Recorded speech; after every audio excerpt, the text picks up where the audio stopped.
अस्सलाम वालेकुम dear student. आज हम डिस्कस करने लगे हैं अपना लेसन नंबर 16। ठीक है।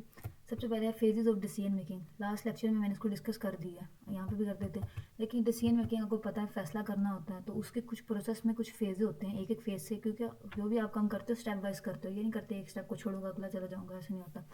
सबसे पहले होता है इंटेलिजेंट फेज। आप इन्वायरमेंट देखते हैं जिसमें आपने डिसीजन करना है, सबसे पहले ये देखना होता है। डिज़ाइन करते हैं, मतलब डेवलपिंग करते हैं, पॉसिबल सोल्यूशन फाइंड करते हैं। फिर उसमें जो बेस्ट लगता है उसकी चॉइस करते हो। फिर उस जो आपने सोल्यूशन पकड़ा या जो चॉइस ली उसको आपने इंप्लीमेंट करना है। फिर उसको मोनीटर करना है कि जो मैंने डिसीजन कर लिया इसके नतीजे क्या होंगे, इनके कंसिक्वेंसेस क्या होंगे। ये आपने अच्छे से कर लेना है। टॉपिक के कितने फेजेस होते हैं, 5। ठीक है। इसके बाद एग्जाम्पल है, एग्जाम्पल आपने खुद पढ़ लेनी है। ठीक है। वरना मैं थोड़ा सा एक्सप्लेन कर देती हूँ।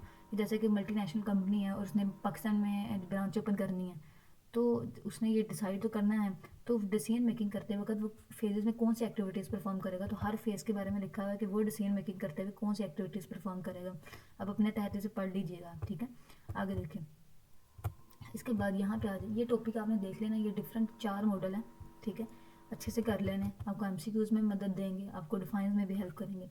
Rational individual models. देखिए इंडिविजुअल्स, टोटल ऑर्गेनाइजेशन तो बनती है इंडिविजुअल से, क्योंकि ऑर्गेनाइजेशन आपको पता है, ऑर्गेनाइजेशन होते हैं group of people working together on a particular organisation में आके लोग इकट्ठे होते हैं किसी एक पार्टिकुलर गोल को अचीव करने के लिए। तो यहाँ पे कह रहे हैं hence it is reasonable to build information system, कि हम इंडिविजुअल डिसीजन मेकिंग की फैसिलिटेट करने के लिए भी एक कुछ बिल्ड करें। तो इसमें कुछ मॉडल आ जाते हैं। इसमें कहते हैं रेशनल मैन कंप्रिहेंसिव मॉडल भी कह सकते हैं। ठीक है। Bounded rationality, muddling, successive comparison. Successive comparison, ये नाम भी याद रखिएगा, इस तरह भी आपसे पूछ लेते हैं कि मडिंग है, इसको सक्सेसिव कंपैरिजन क्या है, तो आपको पता होना चाहिए। साइकोलॉजिकल, कोग्निटिव, पहले बताया माइंड से रिलेटेड होती हैं। बेसिक एजम्पशन क्या है इन मॉडल्स की। बेसिक एजम्पशन ये मतलब सबके एजम्पशन कहते हैं मफरूज़ों को। कहते हैं मॉडल की क्या बेसिक एजम्पशन है, वो कहते हैं कि ह्यूमन बींग्स रेशनल है, मतलब काम करते हुए लॉजिक और रीजंस का ध्यान में रखते हैं। लेकिन अगर नोटिस किया जाए तो हर बार लॉजिक नहीं रखते, ह्यूमन नहीं ध्यान रखते। लेकिन यहाँ पे इस मॉडल, सारे मॉडल्स की एजम्पशन ये है कि ह्यूमन बींग्स रेशनल है, कि लॉजिक्स और रीजंस को ध्यान में रखते हुए काम करते हैं।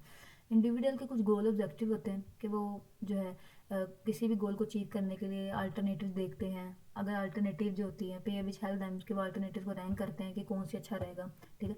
रेशनल मैन मॉडल क्या होते हैं, ये प्रीज्यूम्ड करता है कि इंडिविजुअल रेशनल इनफ। इसका लगता है कि जितने जो आपका जो रेशनल मैन है वो इतना ह्यूमन अच्छा है कि वो जो है ये सारे अल्टरनेटिव्स को करेक्टली पता कर लेगा कि इस प्रॉब्लम के कितने अल्टरनेटिव हैं। लेकिन ऐसा रियल वर्ल्ड में पॉसिबल नहीं है कि आपको एक प्रॉब्लम दीजिए और आप उसके सही परफेक्ट सोल्यूशन ढूंढ निकालें और उसमें कोई चांस ही ना होगा कोई तीसरा कोई बात कर दे, ऐसा नहीं होता। तो कह रहे हैं real world human specifying all alternative और कॉन्सिक्वेंसेज इम्पॉसिबल। ये एमसीक्यूज भी हो सकता है कि वो कौन सा मॉडल है जिसमें तमाम अल्टरनेटिव और कॉन्सिक्वेंसेज इम्पॉसिबल है कि ह्यूमन कर सके। वो रेशनल मैन मॉडल की गलत फहमी कह लें कि मतलब ऐसा नहीं होता। ठीक हो गया। रियल लाइफ सिचुएशंस में चांसेस होते हैं कि कोई और अल्टरनेटिव निकला है किसी प्रॉब्लम का। अब एग्जाम्पल भी लिखी हुई है। अब जैसे कि एक ड्रग कंपनी है और वो लाइफ सेविंग ड्रग बना रही है, तो एक क्रिटिकल फेज है कि वो परफेक्ट अल्टरनेटिव ढूंढ रहा है इस चीज़ के लिए, ऐसा नहीं कम मुमकिन होता है इस तरह। बाउंडेड रैशनैलिटी, ये भी वो मॉडल है। ठीक है। Keeping in high level of perfection and completeness required. Rational model में वो बिल्कुल परफेक्ट चीज़ को देखते हैं। ठीक है। इसमें कुछ इस मॉडल में एडजस्टमेंट की गई है इस बात को लेकर। द पर्पज वाज टू सीख के हम जो है optimising output. Bounded rationality focus करती है कि इंडिविजुअल जो है वो गैर यकीनी अल्टरनेटिव को अवॉइड करे और ट्राइड एंड रूल्स, ट्राइड करे चीज़ों को और देखे। ठीक है। ठीक है। इसमें क्या होगा, इन्फॉर्मेशन सिस्टम जो होती है इस मॉडल में रियलिटी के क्लोज होती है। ठीक है। इन टर्म्स ऑफ कंसिडरिंग के अल्टरनेटिव को कंसीडर करते हैं जो कि कॉमनली अवेलेबल होते हैं, अनसर्टेन अल्टरनेटिव नहीं लेकर आते हैं। इसमें का फ़ायदा ये है इस मॉडल का, देख लें अच्छे से। Quick decision making can be increase through this model. ठीक है। क्विक डिसीजन होते हैं। बाउंडेड रैशनैलिटी की एग्जांपल भी दी हुई है आगे, ये मॉडलिंग थ्रू। ये कह रहे हैं ये वाला मॉडल बहुत ज़्यादा क्लोज है, क्योंकि इस मॉडल ने कंसेप्ट दिया है कि आप जब फैसला करते हैं तो आप वन बाय वन, मतलब आप पुरानी पॉलिसीज़ को ध्यान में रखते हैं और उसके अकॉर्डिंग आप ट्राई करते हैं कि जो है चीज़ को करें कि which decisions are taken by choosing policies most like the previous ones. ठीक है। ठीक है। इस for this purpose information system को इंटेलिजेंट होना चाहिए, उसको नॉलेज होनी चाहिए, क्योंकि आप पुरानी पॉलिसीज़ को ध्यान में रखते हुए चीज़ों को लेके चलेंगे तो फिर तो इसमें इन्फॉर्मेशन सिस्टम रिक्वायर्ड होगा। Psychological cognitive types related to brain. ये कह रहे हैं कि इसमें यही है कि हर बंदे की आपको पता है पर्सनैलिटी अलग होती है, प्रेफरेंसेस अलग होते हैं। ठीक है। उनकी सोच और मामला अलग होते हैं। ठीक है। तो कह दिस मॉडल प्रपोज करता है कि ह्यूमन वैल्यू मैक्सिमाइज होते हैं और इन द सेंस रेशनल भी होते हैं। रेशनल का मतलब मैंने बता दिया। बट लेकिन ह्यूमन डिफर होते हैं कि किसी चीज़ को किस तरह डेफिनेट लेते हैं, मैक्सिमम कैसे करते हैं वैल्यू को। कोग्निटिव टाइप्स यानी साइकोलॉजिकल टाइप्स में दो फर्दर टाइप्स आती हैं डिसीजन मेकिंग। ये होती है सिस्टमेटिक, मतलब स्ट्रक्चर्ड वे, जो पहले भी डिस्कस हुआ हुआ है, ठीक है। ठीक है, इंट्यूटिव क्या होता है कि आप प्रॉब्लम को सोल्व तो करें लेकिन मल्टीपल मेथड, मतलब ट्रायल एंड करें जब तक आपको परफेक्ट करें एक सोल्यूशन नहीं मिल जाता अच्छा, ठीक है। अब कह रहे हैं द कंसेप्ट ऑफ ह्यूरिस्टिक, मतलब एक वे में जो है सोचना जो है, ये पहले भी बताया हुआ। फिजिक लॉजिक जो है इसको हम फॉलो करते हैं इस पैटर्न के अंदर, ठीक हो गया।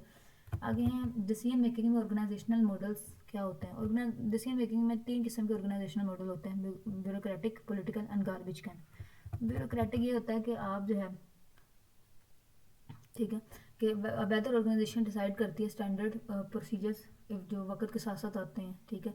इन जनरल ऑर्गेनाइजेशन जो होती है डू नॉट चॉइस और डिसाइड इन द, वो रेशनल फैसले नहीं देते, मतलब लॉजिक और रीजंस नहीं देखते। इंस्टेड वो क्या करते हैं, जो स्पेसिफिक उनको लॉजिक रीजंस नहीं है, उनके जो एक बार रूल्स बन चुके हैं वो उसको फॉलो करेंगे, ठीक है। रेडिकल पॉलिसी चेंजिंग यहाँ पे डिस्करेज की जाती है, मतलब कि हम न्यू सिरे से कोई पॉलिसी या बात करेंगे यहाँ पे डिस्करेज की जाती है, याद रखना ब्यूरोक्रेटिक मॉडल में।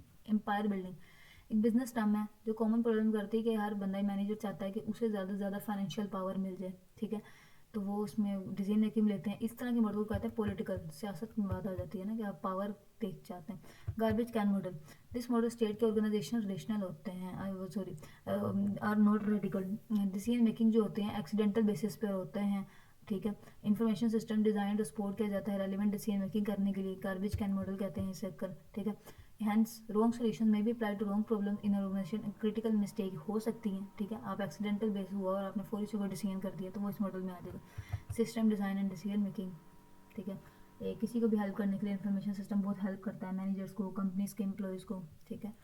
ये रखिए, इतना ही था। इसमें आपने नोटिस किया होगा कि जो आपके मॉडल्स हैं जो ऊपर पढ़ाए थे वो इंपॉर्टेंट है, ठीक है। ये आपने देख लेना अच्छे तरीके से, डिफाइन एज MCQs। इसके अलावा आपका कोई क्वेश्चन हो या कोई इशू हो तो आप कमेंट कीजिएगा। इसका अगर वीडियो पसंद आई तो लाइक शेयर एंड सब्सक्राइब करें। बाकी अपना ख्याल रखिएगा। अल्लाह हाफ़िज़।